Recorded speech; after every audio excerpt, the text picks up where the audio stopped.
Book, your latest book, your 300 and what? Well, 391 altogether. 391, as far as the human eye could see. How far can we see? It depends on what we're looking for. If we're looking at human history, we can't see very far because human history is a chaotic thing. Small changes have big results, unpredictable in direction. But if we're looking at something that is essentially simple, such as stars and galaxies and things like that, then it is possible to look far, far ahead.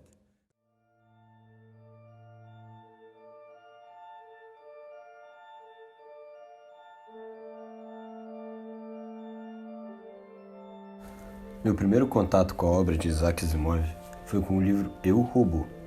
A coletânea de contos começa com Robbie, uma história sobre a amizade de uma garota com seu robô. Essa premissa já foi o suficiente para me conquistar. Me parecia muito plausível e trazia uma humanização da máquina interessante para um conto de ficção científica. Star Wars fez isso muito bem nos anos 70. Mas Robbie era diferente. Robbie parecia uma história real. Estava longe de ser uma aventura espacial com impérios galácticos e sabres de luz. Na verdade, Robbie se passava no longínquo ano de 1997. E me impressiona como não soava tão longínquo assim. O personagem Stutters possui uma fala precisa sobre a mecanização das indústrias. Um ciclo vicioso de certa forma. Robôs criando mais robôs. É claro que não estamos tornando isso uma prática generalizada. Em primeiro lugar, os sindicatos nunca permitiriam. Mas podemos fabricar uns poucos robôs usando exclusivamente mão de obra robotizada, apenas como um tipo de experimento científico. Como um conto publicado em 1940 poderia ter essa visão do futuro? Bom, ao longo dos outros contos, Asimov apresenta um estilo de narrativa muito diferente. Uma clássica história de mecânica mostraria a revolta dos robôs ou a independência das máquinas, mas não é o caso nos contos de Asimov. Ele traz a desobediência, mas, em momento algum, quebra as 3 regras da robótica estabelecidas por ele mesmo ao longo de suas histórias. The first law is as follows. A robot may not harm a human being or, through inaction, allow a human being to come to harm. Number 2, a robot must obey orders given it by qualified personnel unless those orders violate rule number 1. In other words, a robot can't be ordered to kill a human being. Rule number 3, a robot must protect its own existence. After all, it's an expensive piece of equipment. Unless that violates rules 1 or 2. A robot must cheerfully go into self-destruction if it is in order to follow an order or to save a human life. Em contato com essas narrativas, eu entendi que literatura de ficção científica poderia realmente ser interessante e discutir pontos relevantes. Com isso, eu mergulhei no gênero, descobrindo outros autores que utilizam outros tipos de narrativa, como o Duna de Frank Herbert, uma história extremamente política trazendo discussão da guerra de poder em relação ao petróleo, e O Homem do Castelo Alto de Philip K. Dick, que coloca o leitor em dúvida sobre sua própria realidade. Histórias incríveis, mas que não são tão visionárias quanto as de Asimov. Sua visão de futuro sempre me encantou. Durante a pandemia do coronavírus, uma entrevista sua passou a circular pela internet com algumas ideias sobre o futuro da educação e da internet. Once we have outlets, computer outlets in every home, each of them hooked up to enormous libraries where anyone can ask any question and be given answers, be given reference material, be something you're interested in knowing.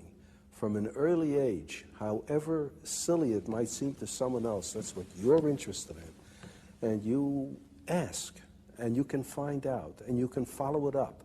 And you can do it in your own home, at your own speed, in your own direction, in your own time. Then everyone will enjoy learning. Nowadays, what people call learning is forced on you, and everyone is forced to learn the same thing on the same day at the same speed in class. And everyone is different. For some it goes too fast, for some too slow, for some in the wrong direction. But give them a chance, in addition to school, I don't say we abolish school, but in addition to school, to follow up their own bent from the start. Well, I love the vision, but what about the argument that machines, computers, dehumanize learning? Well, as a matter of fact, it's just the reverse. it seems to me that it's through this machine that for the first time we'll be able to have a one-to-one relationship between information source and information consumer. Na trilogia de livros Fundação, Asimov apresenta o conceito da psicohistória, o poder de prever o futuro a partir de padrões cíclicos das massas. Eu prefiro acreditar que a repetição desse tema não seja uma coincidência, mas sim uma proposta para os leitores. Pensar no futuro das massas e como elas se comportam com o ambiente é um momento de altruísmo que exige olhar ao redor.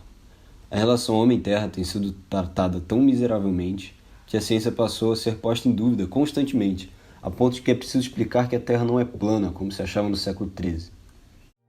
A minha interpretação sobre os futuros de Asimov não é a de uma crítica ao momento atual disfarçada por uma estética espacial, mas sim uma reflexão sobre o que poderia vir e a noção de que faremos perguntas que não têm resposta. Em Fundação, as previsões da psicohistória são quebradas por um ponto individual que altera o comportamento das massas. No conto A Última Pergunta, gerações se perguntam como reverter a entropia e, consequentemente, a destruição do universo. Porém, a resposta só vem ao final da última página. Essas questões serão debatidas para sempre, não existirão respostas exatas para nenhuma delas. Foi essa a reflexão que essa obra me trouxe. E mesmo assim eu ainda me pergunto, qual teria sido a última pergunta de Isaac Asimov? One subject you've written so much about, the population explosion, the fact that right now the population of the globe is over 4 billion. You've said that if It's over 5 billion. Over 5 billion, yes. You've said if it continues at its 2% growth rate a year, it'll be what in another... Well, actually it's down to 1.6%, but with a higher population, it's the same amount in actual numbers, 80 million a year. So that, by the year 2000, it's going to be perhaps 6.5 billion. That's just 12 years from now. Yes, it's going up very fast. How many people do you think the Earth is able to sustain? I don't think it's able to sustain the 5 billion in the long run. So that, right now, most of the world is living under appalling conditions. And we can't possibly improve the conditions of everyone.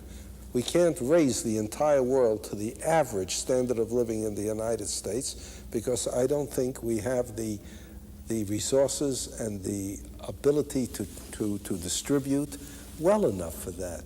We have condemned, right now as it is, most of the world to a miserable starvation level of existence.